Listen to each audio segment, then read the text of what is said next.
ఫిరాయింపు వ్యవహారంలో ఎమ్మెల్యేల వాదనలపై రిప్లై ఇచ్చేందుకు సిద్దమైంది బీఆర్ఎస్. ఇవాళ మధ్యాహ్నం 12 గంటలకు అసెంబ్లీ సెక్రటరీతో సమావేశం కానున్నారు బీఆర్ఎస్ నేతలు. 8 మంది ఎమ్మెల్యేల సమాధానాలపై తమ అభ్యంతరాలను తెలుపనున్నారు.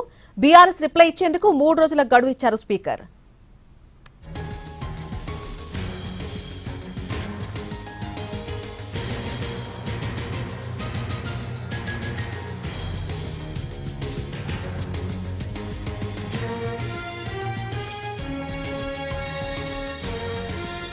ఇటీవల ఎమ్మెల్యేలు స్పీకర్ కు కౌంటర్ ఫైల్ దాఖలు చేశారు. తాము బీఆర్ఎస్ లోనే ఉన్నామని, కాంగ్రెస్ లో చేరలేదు అంటూ స్పష్టం చేశారు 8 మంది ఎమ్మెల్యేలు. నియోజకవర్గ అభివృద్ధి కోసమే సీఎం రేవంత్ రెడ్డిని కలిసినట్టుగా చెప్పారు. బీఆర్ఎస్ కు రాజీనామా చేశాము అనడం అబద్దమన్నారు. తమ ఫోటోలను మార్క్ చేశారని స్పీకర్ కి ఇచ్చిన కౌంటర్ ఫైల్లో పేర్కొన్నారు ఎమ్మెల్యేలు. మరి ఇప్పుడు స్పీకర్ ఏం చేస్తారు, ఎలాంటి నిర్ణయం తీసుకోబోతున్నారు అన్నది ఆసక్తికరంగా మారింది.